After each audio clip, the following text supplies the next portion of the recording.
Okay, welcome to Theology Thursday. Kevin pressing the button immediately on time. Took him 5 tries to get it right. That's 5 true. episodes. That's true, 5 episodes. Wow, the chat is spicy already. I like that everybody's talking to each other, saying hi. A lot of talk about the hot pepper challenge. Yeah, a lot of talk. Are we going to do that? Is that going to be a thing? Yeah, that it's makes going to a happen. comeback? It's going to happen again. We're going to bring some other people into it. Yeah. And we are going to increase the spiciness. I don't know if Stan Vitus will survive that. Although, the people who need to be included this time, all we'll say is Hollister needs a little bit of representation on the spicy pepper challenge. They're gonna be brought in at a very difficult time. Normally when you bring a pastor in at a very difficult time, it's not related to spicy peppers. Yeah, it's like being born 6 years before the Great Depression. It's like you wish you were just still one and you didn't have to really cognitively wrestle with the stress of it. That's exactly what it's like. That's exactly what it's like. If you don't know what we're talking about, our last Monday update for South Valley, it's on our YouTube. Isaac made me, Kevin, Stan eat a bunch of really spicy peppers. It was a pretty good time. Also, if you didn't see it, last week's Theology Thursday, we had a special guest, Tyler Grimaldo, who is a former Jehovah's Witness, who came on and talked all about Jehovah's Witness theology. Super good episode. If I don't say so myself, that's what I'm trying to say. Hey, before we get into the content, we got to tell people where we ate today. Oh, we had some good food today. It was really so good that we took a picture to show you guys. Of it. Me, Kevin, Isaac, and Juan Murillo, who's the pastor of Centro Hispano. We went and threw down at Vallarta. I know it's called Vallarta, but is there another word before that? I think it's Puerto Vallarta, isn't it? Yeah. All I know. Okay, here's the deal, though. Put that picture up back. Here's the deal. Yeah. It's on Monterey. I'm sending customers there, and I'm going to show the people who own this video and try and get a sponsorship. To be clear, the only reason we're showing you guys this is so that we can show the owners of Vallarta that we showed you this. Yes. To hopefully get some free empanadas or something. We just want to be sponsored. Official Theology Thursday sponsor. I actually had an offer to sponsor us this week. I just remembered. Oh, man. There's a guy who does a thing called Dudes and Dads. It's like a theology thing for dads and their kids. It's a local thing in the area. Yeah, I'm already about it. He said something about T-shirts and coffee cups. I was like, done deal. Done deal. You could just make a little pen with your name, and I'll make here. But if Vallarta will give us some of that delicious free seafood that we had today. Yeah, I'm looking for like one free meal a month. Like langostinos or? Yeah. Okay. Yeah, that'll do. Cool. So that's the main thing we had to do today. But with the rest of our time, let's check in with Kevin. Kevin, how are you feeling after the giant seafood feast we had? I'm doing good. It's really questionable. Good. It's so delicious. But it was tasty, and their salsa is super legit. Yeah, it's on Monterey Road in Gilroy, California, like south of 7th Street. Yeah, close to 10th. Probably between 7th, probably between the 8th and 10th. Is it between? It's right almost at 10th. It's almost at 10th. A football field down. Robert Bengal, let us be clear. We're not joking about the sponsorships. Why would I joke around about that? We would never joke about something this serious. True story. When I was in a band, we got sponsored by an energy drink, they were good energy drinks too. Steez, right? Steez, yeah. They were one of the first people to use stevia in energy drinks, and you could still buy them like at Safeway and stuff. They were really good. I just remember getting like a few cases of them for this little short trip we were doing. Like, we're famous. And I was like, dude, we're so famous. But also, I'm the one who emailed this company and asked for the sponsorship. No one else in the band knows that this actually has occurred. So I could just keep all these for myself. Did you? No, I told them they would just wanted to sponsor me as a lead singer because no one else cares about, no one knows. That's true. No one knows the drummer. I mean, the only reason I remember the name Steez is because, my brother was in Isaac's band, and my dad used to rock a Steez hat all the time. Oh, because they sent us some hats. Because they sent free hats, but they were kind of dad hats. They were dad hats. And so I remember you guys were like, oh, dang it, we can't wear these hats. They're not cool enough. Yeah. Sorry, Steez, if you're watching. Actually, Steez, hey, we would love for you to sponsor the show. It's got to be easy. Your name's already on a form somewhere. Exactly. All they do is they erase Expose the Flaw and write Theology Thursday and send the energy drinks on over. All right. That is truly enough talk about sponsorships. We're wrapping up our series on false teachings today. We're going to talk about something called New Thought. Before we do that, Michael Perez wants to know the band name. That's important.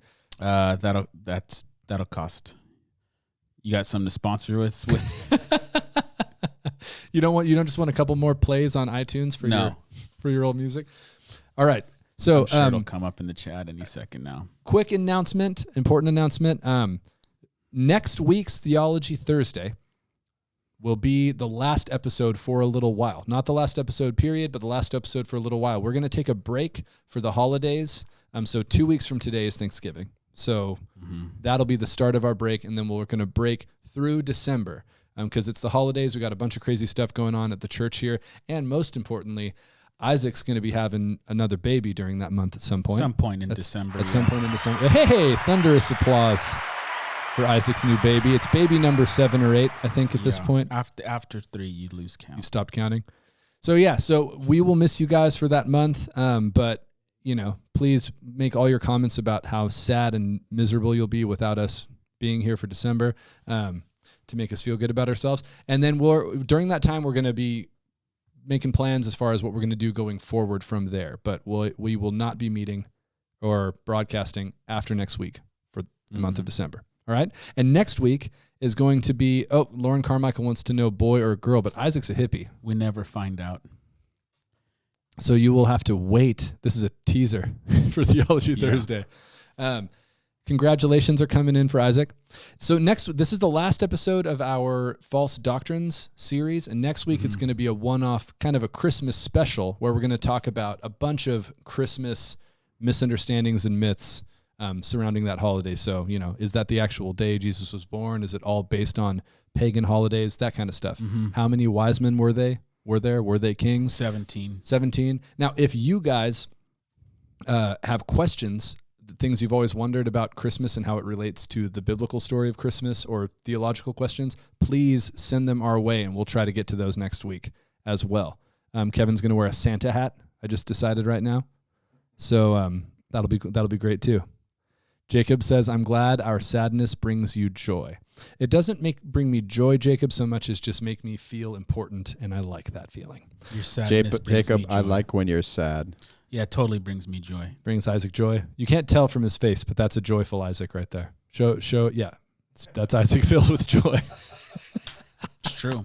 See, there's It is true. A little smirk right there. See it? Just a little bit. It's just a little bit of joy. All right, so New Thought. This is a complicated, a lot of the systems of thought that we've looked at have been complicated. This is a particularly complicated one because it's a really big umbrella term. New Thought itself officially started in the mid-19th century with a guy whose name sounds like he'd be a Harry Potter character. His name is Phineas Quimby. It's his real name, Phineas Quimby. And he was originally a hypnotist, but ended up teaching a variety of beliefs that became known as a New Thought. Now, under the umbrella of New Thought, it's also called the mind sciences, this kind of collective set of ideas. And under that umbrella, there are a bunch of organized systems of belief. Probably the most famous one would be Christian Science. Would you say that's the most famous official belief? Yeah, I think so. There's other ones, though. There's one called Unity for short. It's the Unity School of Christianity. The Science of Mind and Spirit. We'll see a lot of their videos today because they're kind of the most prolific in their video production. And so it's even more so than the other beliefs we've looked at. This is a broad spectrum of ideas. They have some things in common that are the things we're going to be focusing on. But, each different school of thought might teach it slightly differently. So the disclaimer up front is we're going to be showing video clips. Most of them come from the Science of Mind and Spirit. So don't think that these perfectly accurately represent all New Thought schools exactly the same way, but the general ideas are going to be the same. Now, if I was to say the kind of general shared belief, well, actually, let's let the videos do that for us. Yeah. But there are shared beliefs between them about God. One thing, though, before we show videos that I do think is important is when you say the mind sciences, and even names like Christian Science and what's the other one called? Science of Mind and Spirit. These sound kind of like scientific. I'm a Christian. I like science. Yeah, I like science. I like the mind.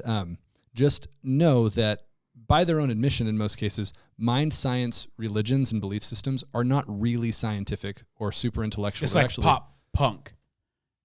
It's not pop or punk. Yeah, they're lying on both fronts. Oh man, I like that a lot. It's just a betrayal of words. Jacob is going to be really sad about that, by the way. He's a big fan of pop punk. I bet he is. Jacob already gave us a thumb down. It's entirely possible that somebody gave us a thumbs down recently. That's okay. Thanks for stopping by. Now, again, I'm not saying that to be deprecating towards them. Just understand this. It's actually a very abstract, very philosophical system of beliefs. And so you're going to see that mind is not about your brain. It's really about the God as kind of this divine mind idea and your ability to fit yourself into that. And science is more about kind of metaphysics and abstract spiritual ideas. Oh, there was a second thumbs down. A second thumbs down. Dang. That's now, right. Okay, one more thing before we show videos here. Actually, no, I'll save it. No, I will. Listen how wishy-washy I'm being right now. Mm-hmm. New thought is not something that it's particularly likely that any of you guys are like going to get invited to a New Thought church. Although there are New Thought churches around. There's a Christian Science church here in Gilroy in every major city. But I'm not particularly worried as a pastor that you're going to like become a New Thought Christian. What's much more concerning, and what we'll talk about along the way and at the end, is elements of New Thought beliefs that have begun to infiltrate Christianity. And so we'll talk about those kind of as we go. But just know some of these ideas, which are very foreign to Christianity, have started to kind of weave their way into first progressive Christianity, but eventually, trickling down to the average evangelical Christian. All right, should we jump in? Yep. We'll jump in, and as usual, this will become clearer as you hear more and more examples. Now, our teaching, then, actually is a blend of Eastern and Christian mysticism.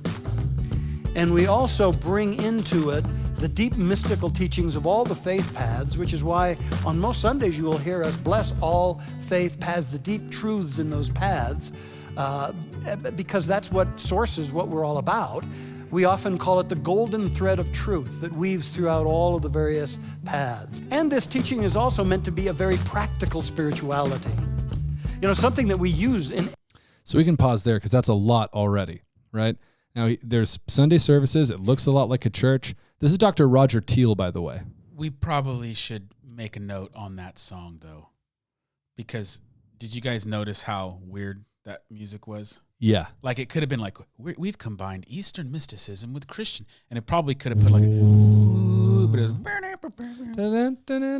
was a little awkward. So we're acknowledging that from the front. Yeah, that's worth pointing out because we're going to show, this is a long video, and throughout the night we'll look at a couple of different sections, and the music changes throughout it. But just to be completely straightforward, it's still equally bad. It never matches. So it's like the guy who's making the new science video, the New Thought videos. I mean, he's getting 15,000 views, so it's hard for me with my 400 views. Beating Theology Thursday, man. Yeah, maybe we need some. Yeah, we need that guy instead of Kevin. That's what we need. We need that dude, man. So right off the bat, you noticed, hopefully, some gigantic differences between historic Christianity and New Thought spirituality. This is a incredibly open and inclusive. It's like a coexist sticker as a religion. You know the sticker I'm talking about? Yeah, it's like a Las Vegas buffet. Yeah. If you ever been to a Las Vegas buffet, there's like sushi, barbecue chicken, hamburgers, pizza. It's a little bit of everything for everybody. And your plate welcomes it all. Yeah. And so this is a great example right off the bat, first of all, of a gigantic, departure from mainstream Christian thought, which they are not apologetic about. So I'm not saying anything that they wouldn't be okay with. But it also shows a kind of line of thinking that's exactly the type of thing I was talking about before that is in danger of infiltrating the Christian church. Yes. Which is Christians obviously are kind towards and loving towards people of our faiths, but of all faiths rather, but there's a giant leap that you have to make to then say all of them are accessing the same fundamental truths and all of them have valuable things to contribute to your truth claim. Is that something that you think of as kind of like appealing to the modern person in a way that could be dangerous for a Christian? Yeah, absolutely. Because most people in American culture don't want to tell someone else their religious views are wrong. Right. And so this is a way to kind of people please. You never have to tell your friend, oh, I think what you believe is wrong, or if you don't believe how I believe, there's a problem type of thing. So it's very much part of the kind of cultural praxis of the day. Yeah, and me and you earlier were talking about a kind of nerdy philosophical word that I actually only learned this week. This is slightly different than straight up pluralism. That's the claim that all religions are the same. Most practitioners of New Thought don't think all religions are the same, but they think they're all kind of accessing the same ancient ultimate truth in different ways. So they're all equally valid, but they're not necessarily the same. That's a belief called perennialism. I don't know that even, the average person who subscribes to New Thought would call themselves that. It's kind of an uncommon term. Like I said, I've never even heard it until this week. Yeah, like a Christian isn't, there's Christians who wouldn't be familiar with saying, well, I'm a monotheist. Right. Even though that's true. Or That's a supralapsarian. Yeah, exactly. So again, it's this idea that throughout history, there are truths that have been discovered that are still just as much applicable today. They're universal in nature. It's really weird because it's like objectivism and subjectivism at the same time. Right. It's subjective in that like it's pluralistic in that all these religions have different truth claims and they're all claiming some truths that are actually true, but it's extremely objective because all of these things are kind of like eternal truths that are unchanging. Right.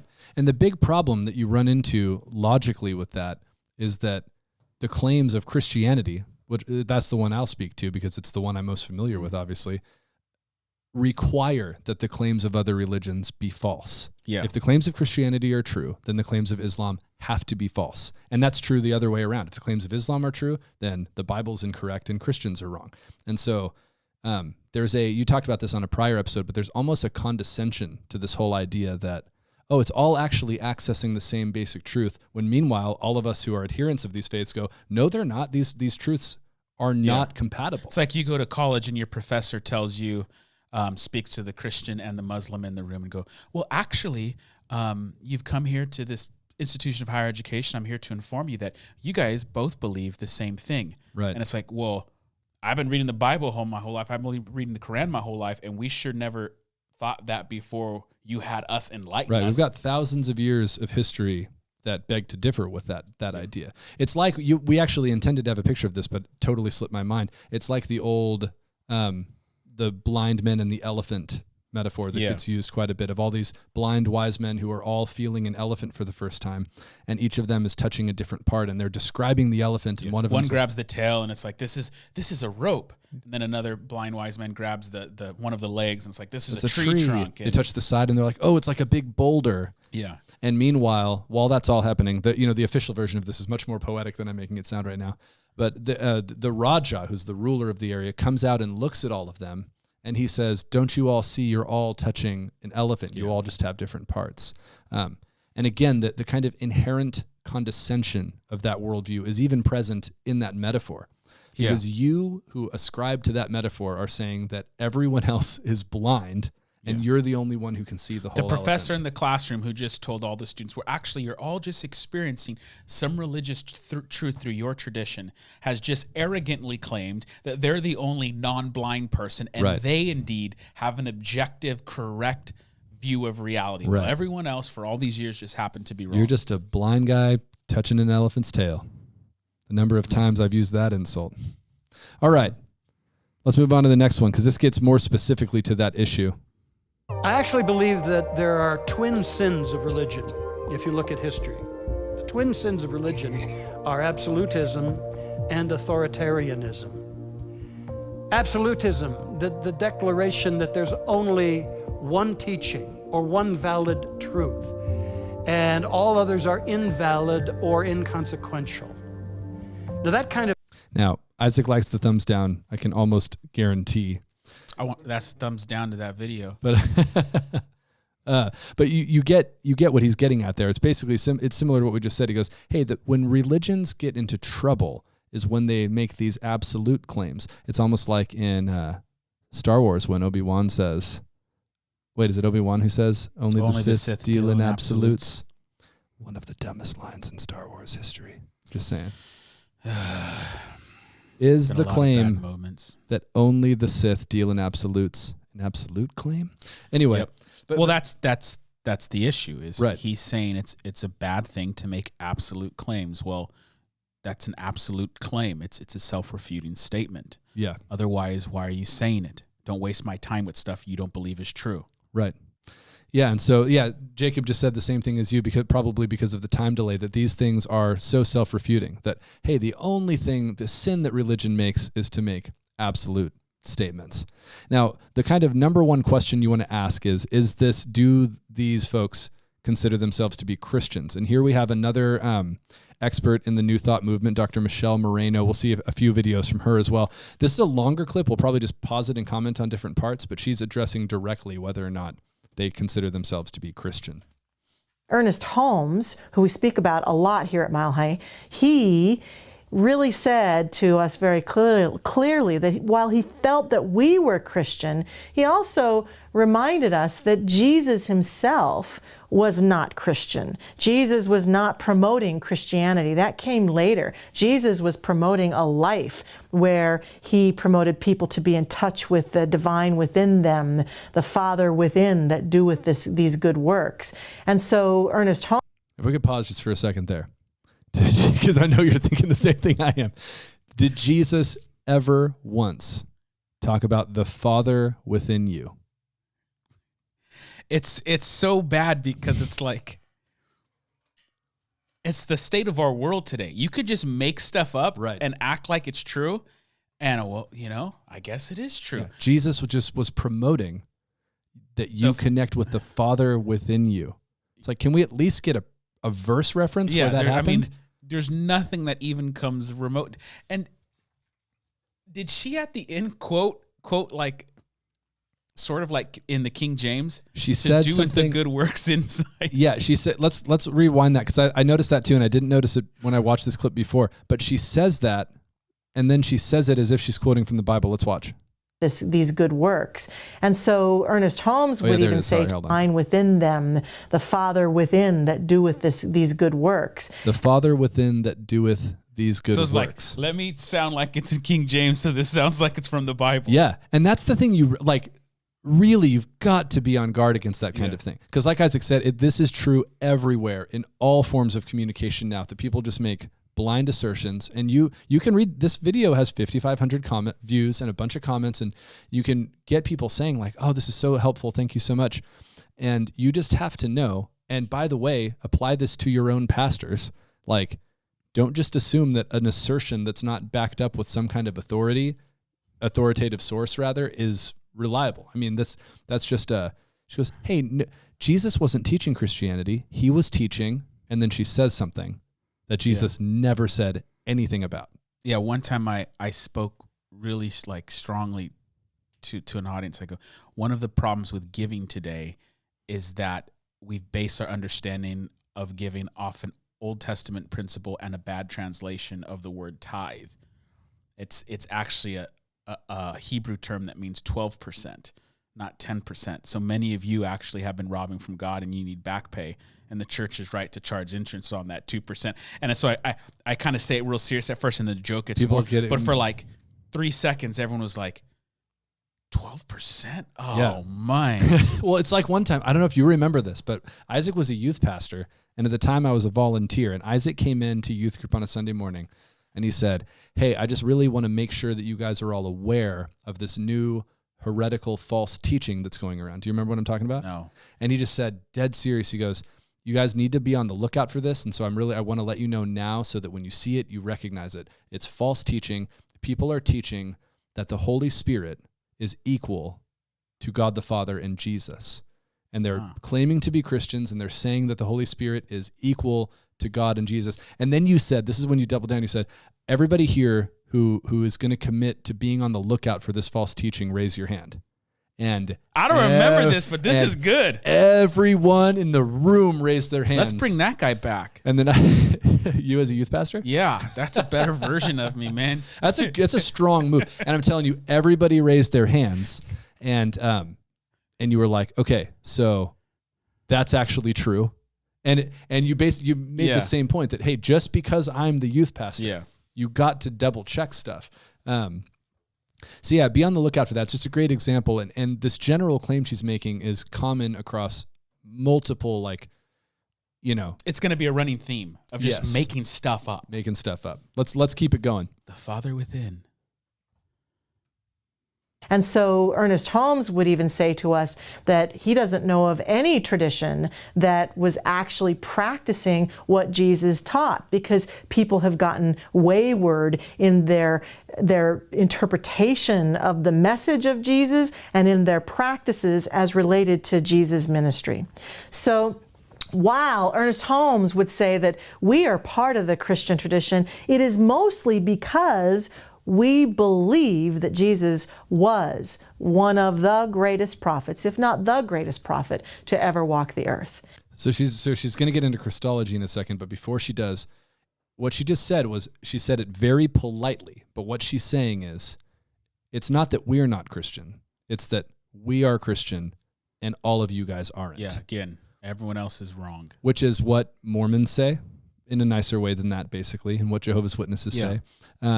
And the idea is, you guys haven't actually been doing what Jesus wanted you to do, but we are now. And she's going to go, and this is what's so shocking. She says that, and then keep that in your mind when she says this next thing about the identity of Jesus.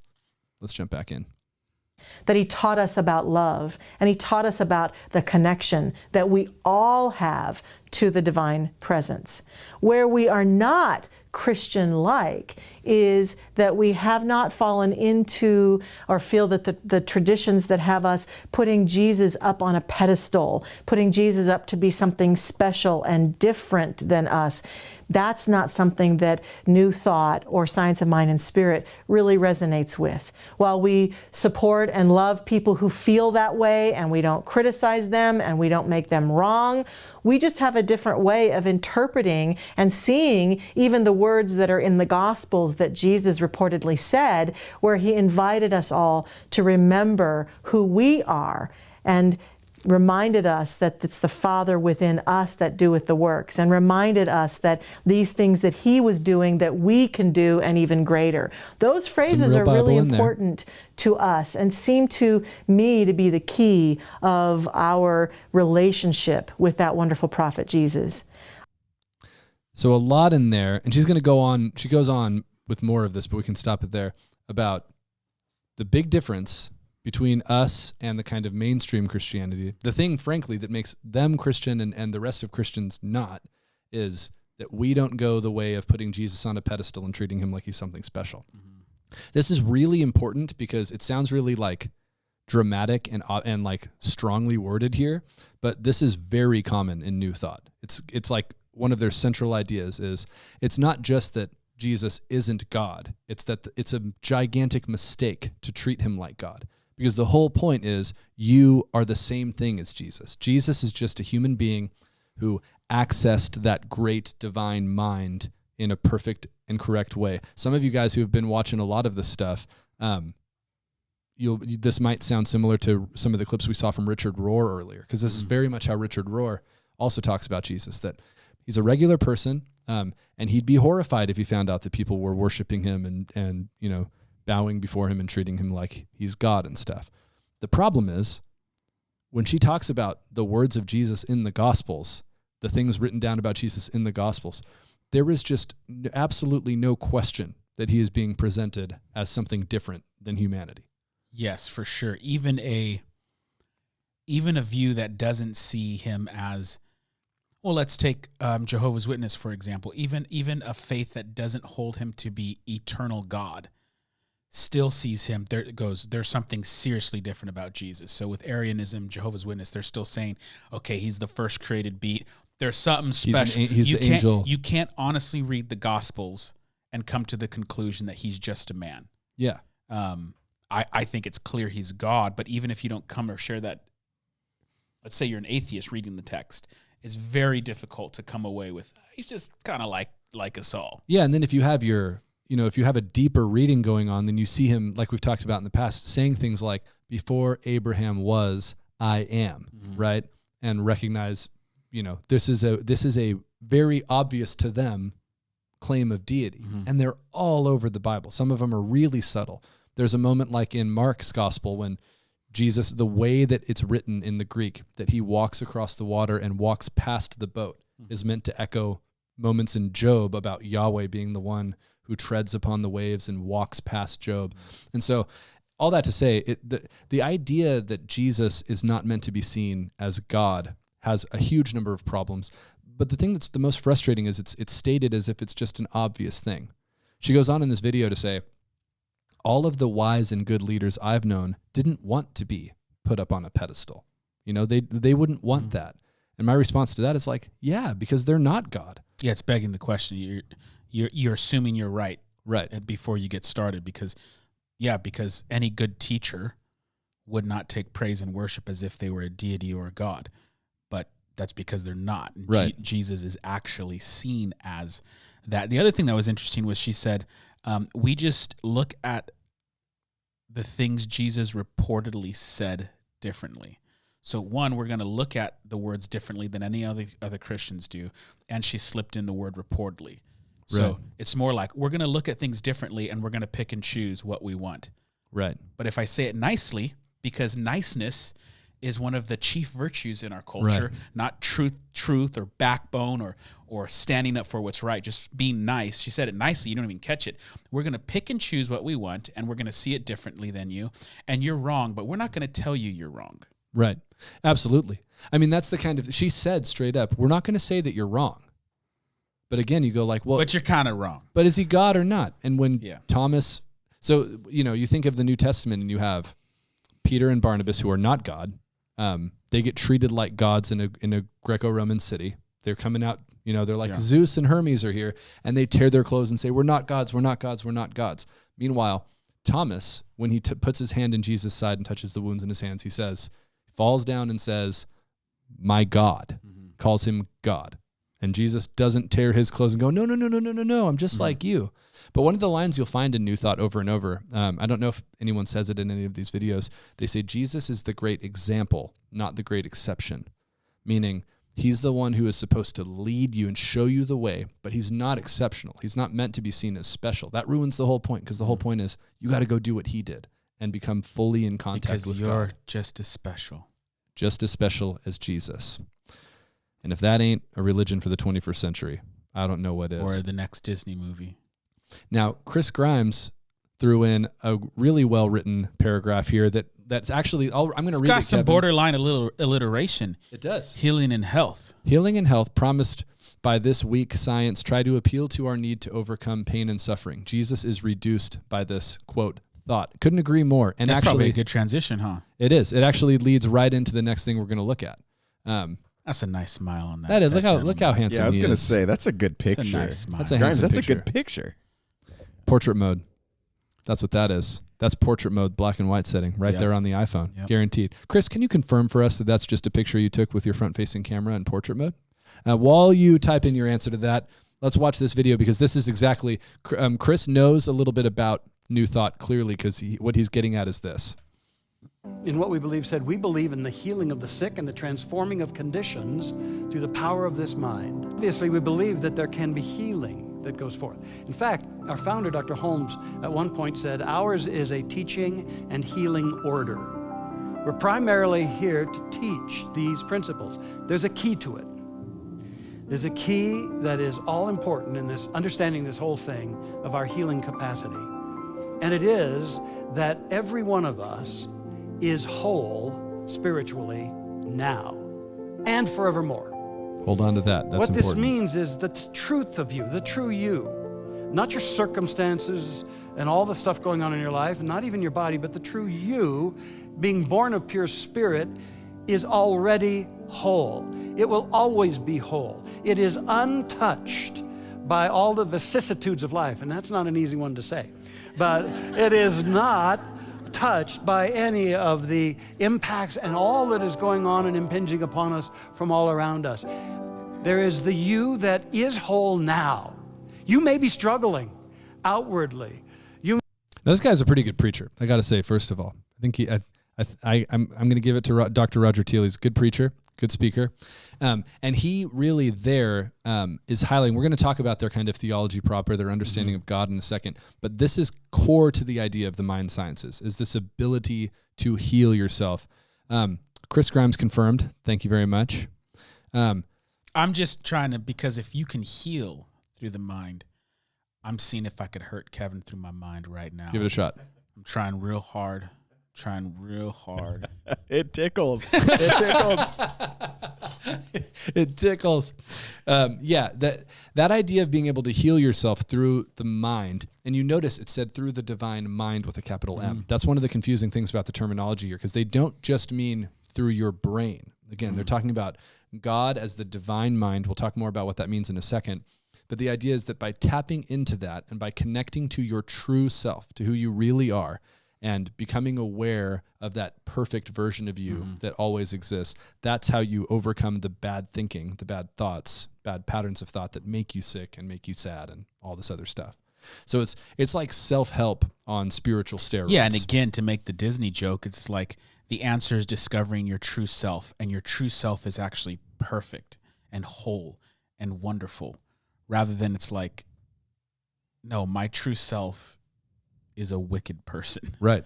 And I need God to restore me, to renew me, to make me born again. Because, like, if you're honest with yourself and you actually think your true self is just sunshine, man, yeah, it's ridiculous. And we'll see more of that in a second, too, because part of their idea is that there's nothing about you disappointing to God either, which is the clip we're going to watch in a second. But that idea of being able to heal yourself, you have to be on the lookout for that, because this is something, again, when we talk about things that can creep into the church, there are absolutely avenues that the average evangelical Christian can end up kind of falling into some of these ideas about self-healing. Obviously, you're not going to jump straight to that extreme of, oh, there's actually already a spiritual, perfect part of me, and I just have to let go of this physical, broken part of me. Jacob referenced Gnosticism as having some similar ideas about the good spiritual and the bad physical. And that, hey, you've just got to recognize who you really are, which is quite Disney, frankly. yes. I mean, you have the moment in the Disney, one of the recent Star Wars movies, we're talking about Star Wars again, where the books are burning down, right? They're burning all the old Jedi books. Yeah. And Yoda tells Rey, you don't need those old books. You have everything you need right there inside of you. It's like, but I also want all the old Jedi wisdom, Yoda. What about that? Yeah. I think she did end up keeping the books, which was a saving grace. But that's again, when you see that stuff in culture, that is not morally neutral. The idea of, hey, you don't need all those old books. It's all in you. Yeah, it's making a statement that which was before you and the traditions that got you here are no longer relevant. Right. And there's a spirit behind that comes out in a lot of things. Tons of different things. You could talk about this for hours, but it's behind it is this idea. It's a very arrogant claim that you've got it all, you know? And think about our culture. How even youth and immaturity is valued rather than age. It's like we fear aging and maturity at all costs type of thing. So yeah, Dina Bless asks, do people actually feel comforted by this religion? I would be depressed all the time since I never feel whole and perfect. Yeah, that's definitely an outcome that could happen. I mean, I think the general idea is that part of the teaching is that your kind of bad thoughts, this old way of thinking, all of your suffering exists in your mind, because the physical world, in some versions of this teaching, the physical world isn't even real. And so all you have to do is learn how to transcend this physical suffering to get to the spiritual truth of you as a whole. And I'll person. say this is, everything in our culture is affirming this. So everything in our culture isn't new thought, but nothing in our culture is saying the real you needs to be worked, needs to be worked on. It's all the exterior things. So, Dina, you might feel that because the second you have an honest look at yourself and an honest conversation with yourself, you're going, I got some issues and I got work to do. But what happens when culture, media, music, movies, and your newly found religious system are all telling you, no, it's great, you're whole. You just gotta, brush it off. Yeah, brush it off. That can that can be an empowering thing for some people. Especially if you grew up on a practical level thinking, if anything's going wrong, it's not because of you. It's your circumstances. It's the people around you. Always it's toxic thinking. And so it's very, very dangerous. Now let's jump into some of their understandings of God and what God is, because this is where you can see some of the things that look like tiny differences that make huge impacts on your belief. We believe in God, the living Spirit Almighty, one indestructible, absolute, and self-existent cause. This one manifests itself in and through all creation, but is not absorbed by its creation. The manifest universe is the body of God. It is the logical and necessary outcome of the infinite self-knowingness of God. So in that statement, we're introduced to the most essential, fundamental principle in this great teaching, and that is the allness and the oneness of God, of the Creator, of the Spirit, of the Source. Now, we use many names for the divine, and if the word God is troubling to you because of your background, then there are many others to choose from. Find the one that resonates with your heart, the beloved, the Spirit, the divine, infinite mind, infinite love, whatever works for you. The infinite is beyond any words we would ever have for it anyway. And yet what we are coming to understand... Those are words that you just gave to the infinite. Right. In a statement such as this is what the enlightened masters have tried to say throughout the ages, and that is, God is really all there is. Okay. So Robert Bengel asked an important question before we discuss that clip. He asked, where are they getting these claims? It's a good question. That's slightly different answers depending on which stream of tradition you're going through, like within New Thought, but typically it's from the originators of the belief system. So it could go all the way back to Phineas Quimby, or you've heard them mention several times a teacher whose name escapes me right now, Ernest something. Holmes. Ernest Holmes, thanks, Kevin. And so they'll all have different teachers. They'll write their own books, but it's very esoteric and vague, and there's not really a clear-cut authority structure. What they'll say, though, is that actually, if you understand the deep truths of every religion in the world, they're all teaching this. And so that's kind of like the vague, abstract, big picture thing, is that no, the mystics understood through their own experiences the deeper truths, and all of the religions have little pieces of it, sort of like we said at the beginning. But the real specifics of it are usually written in books that were, less than 100 years old, frankly. But this idea that God, this is something called panentheism. Yeah, really quick. This is the operating system. Right. Like super important. Could break down theism, pantheism, and panentheism, and this is falling into the category of panentheism, but this is the foundation on which everything else is built. Right. Yeah, absolutely. And that's why it's so important. Tyler said that last week. Tyler said the one thing that really matters is who and what is God. And that's exactly 100% true. Now, monotheism, which is what we believe is that there's one God. Pantheism, which many and of you that there's a true distinction, yes, as a subject-object distinction between creator and creation. Those yes, are not the same things. Super, super important that God is distinct from and not contingent upon his creation. We talked a lot about that in the Theology Proper series way earlier in Theology Thursday, so you can go back and check that out if you want to get really nerdy about it. But it's very important that he is the nerdy word is ontologically different. He's different in his very being from his creation. Pantheism, which many of you are familiar with, it's a commonly New Age conception of God, is that God is everything. So everything around you is actually God. It's all God. Panentheism is a slight nuance to that, which is that God is in and within every single thing all around you. Would you say that's a fairly adequate? Yeah, and this is where it gets really confusing, because even as a theist, as a Christian, I believe that God is everywhere. He's omnipresent. And similar to the language they use in that definition, he is not absorbed into his creation. Right. But what typical pantheism is, there are two maybe aspects or parts or components of God. And the created order is the extended body of the divine. Right. So it uses language similar to classical theism, and uses language to also from classical kind of pantheism, but it's really sort of something in between. But at the end of the day, what's important to note is that creation is still somewhat a part of or extension of God, rather than in theism, creation is completely distinct. God can be present, but he's not a part of that. Yeah, we would say there's nothing that is unaffected by God's presence, that God is everywhere and he is impacting everything the same way the sun shining on a town affects everything it shines upon. But that's very different than the statement we just saw in the video, which is that the entire universe is the body of God. Yeah. Because Christians have a conception of what the body of God is, right? Yeah, it's the church. And when we say the church is the body of Christ, we don't mean that in the same sense that they're saying. We don't mean it ontologically in terms of what of their very being. And so that's really important. And again, you'll find Richard Rohr is a self-proclaimed panentheist. So he's not apologetic about it. He says it in his books. And most New Thought teaching is panentheist. Now let's watch another clip where some more specifics of how this works come out, because as Jacob said, it doesn't sound like a very personal God, and he's right.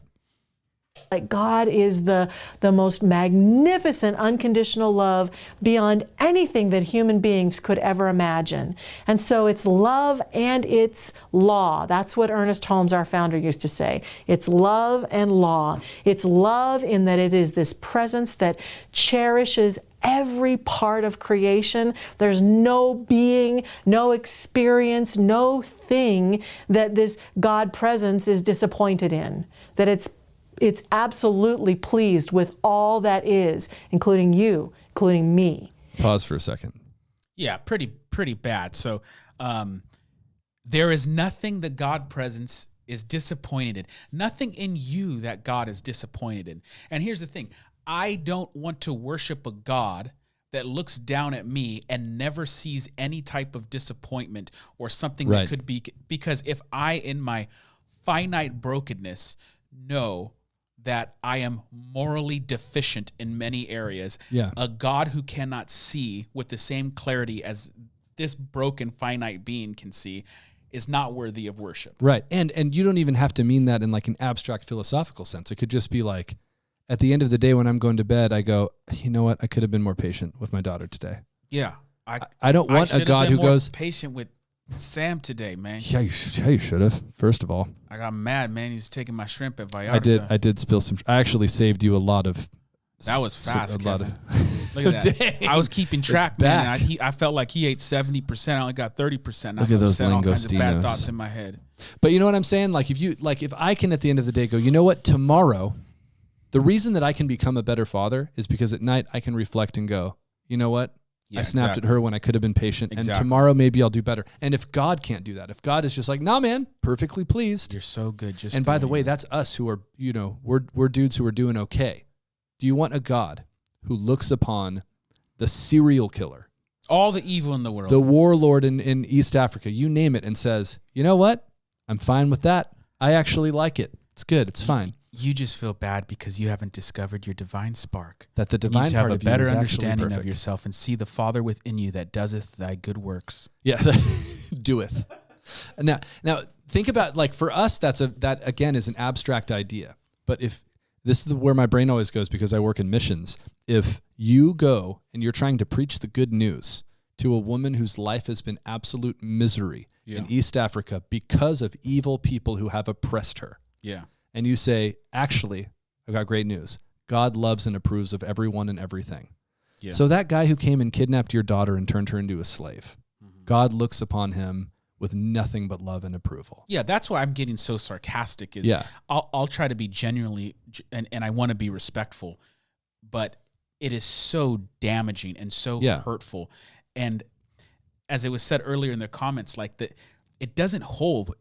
If you seriously reflect upon your life, you need a redemption, a reconciliation, a forgiveness. You don't need to pretend all these thoughts you're having just aren't real. You need a way to be restored. And so this just pretends as if it's all okay. And it's like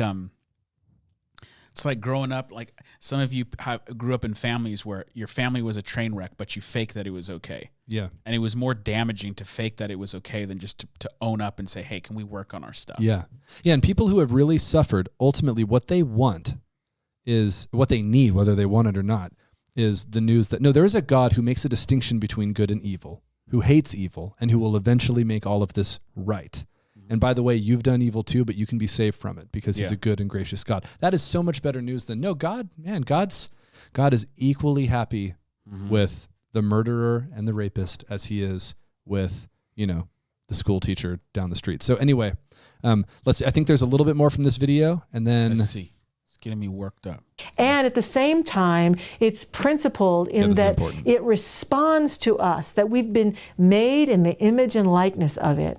And therefore, we can think and speak our word and have intentionality and set energy in motion, utilizing our Godhood to create the life that we would like to create individually and collectively.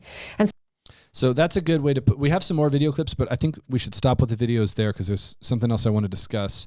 And she really put a good kind of bow on it there by just reiterating the main point that you can, by tapping into that God mind with your mind, you can, manifest the life you want, become the person that you actually are spiritually. Yeah. And that's kind of the basic idea. So we can summarize some of what they say in the other videos, which is, of course, there's no hell other than, the hell state of mind that you create through bad thinking, vague about the afterlife, and there's nothing to be saved from. So there's no system of soteriology. It's just you need freedom from salvation is you're being saved from your misconceptions about yourself. Right.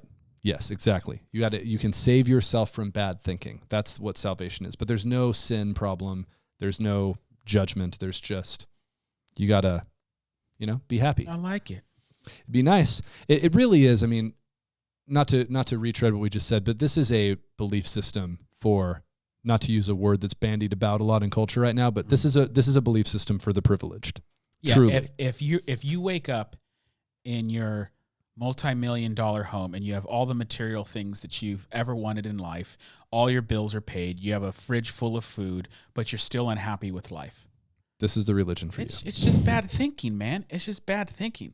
But if the tyrant's at your doorstep, violently oppressing you, it's like, no, I can't think my way out of this. Sorry. Right. Yeah. Everything's been taken from you, from hunger and sickness and evil people. You need a rescuer. And again, the main point isn't what you want or need, although that is important. But the point is, to Robert Bengel's question earlier, when you have detached yourself from any real system that includes within it some authoritative source. So the reason that me and you can have a conclusion to an argument about theology is because we both have agreed that the Bible is the ultimate source of authority. Without that, man, we're throwing stuff at the wall and seeing what sticks. Yeah, we could be wrong, but at least we're trying to be consistent. Right. When you say we look at the teachings of Jesus differently, the reported teachings of Jesus, it just becomes, well, you're getting to pick and choose whatever you want, and then from whatever you picked and choose, you get to interpret. There's nothing that is guiding that hermeneutical process. So it's not good, but it sounds really good. It does. And so on that note, and that's why I wanted to save the last 10 minutes here, because we mentioned at the top, there are ways in which some of these types of thinking can start to infiltrate a Christian's individual life, a Christian church's teaching. Some of it is in the form of books written by people who, to be completely frank, say they're Christians, but actually are closer to New Thought than Christianity. But some of it's just kind of stuff that's in the cultural milieu. What are some of the things that you think are... Yeah, well, one, as we joked about, you're really, truly just perfect the way you are. There's nothing to be disappointed in. You just need to think differently about yourself. Yeah. Now, again, as you said, you're not going to get deceived. Most likely, you're not going to be deceived going to a New Thought church. But you hear in all those messages, especially among young people who are being saturated with that type of messaging, always follow your heart. You're perfect. You're whole. You're fine just the way you are. That's there in our culture. Yeah, and Christians believe this stuff. If I could be brutal and name names here. Kevin. Can you imagine if I was just like, Kevin teaches this kind of stuff? Yeah, bring up that sermon clip. Answer we got for yourself. Bring up that I got one more clip. No, a hugely popular book that has been, in my opinion, massively influenced by this way of thinking. I'm not ready to say it's a New Thought book, but massively influenced is Girl Wash Your Face by Rachel Hollis. So I haven't read it. My wife read it, talked to me about it, but hugely influential book, but it's an example of the type of teaching that is basically in a much more subtle way than these teachers were showing you videos. Yeah, it's not going to be full on New Thought. Yeah, but it's going to be those elements of like You're actually okay the way you are. You just got to get out of your own way.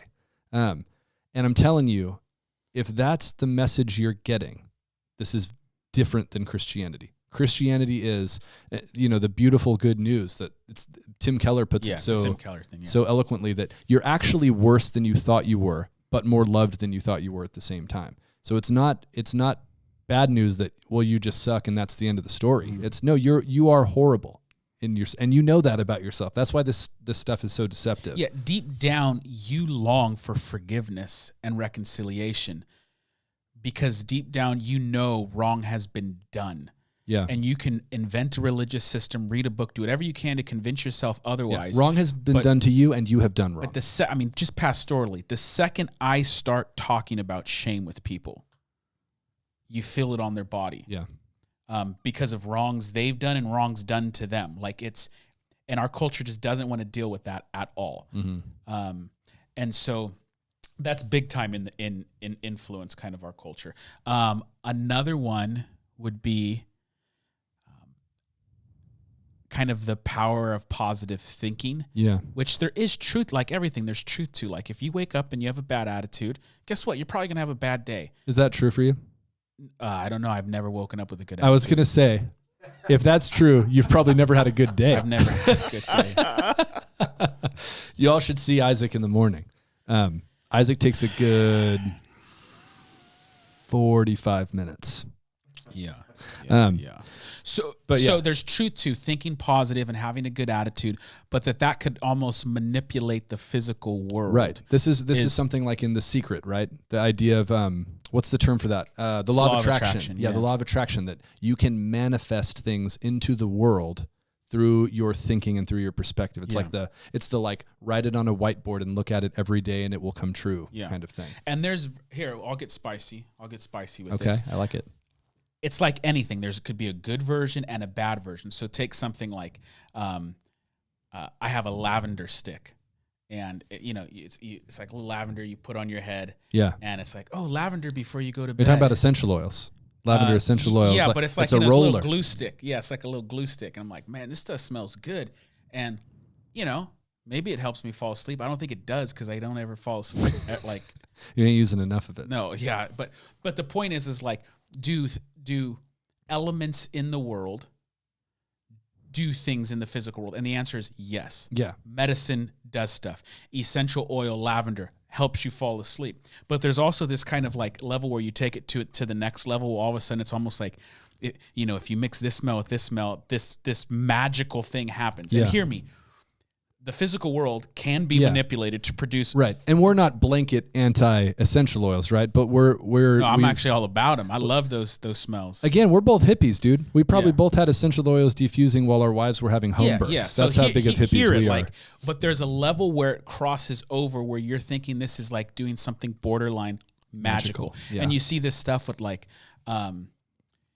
going and laying in the dirt or something like grounding that. And you're going to absorb energy from the earth and it's because it's built upon this idea that everything in creation is loaded with the divine. So it's not just lavender that's helping me go to sleep. This is infused with some type of divine presence that can do this. So there's a thin line when all of this stuff crosses over. Yeah, and if you're not on guard, and I don't want to be alarmist sounding, most people are fine. We got a bunch of essential oils in our house, but you got to know, if you're not on guard, the belief systems adjacent to very normal, reasonable, helpful things like this, they're only one book away, one author or thinker away. And if you're not on guard, I've absolutely known people in the real world who literally went from, I'm super into alternative medicine and alternative healing practices in a very normal way, in a way that's, similar to how me and my wife are, and jumped the shark into literally new thought religion. Yeah. Truly.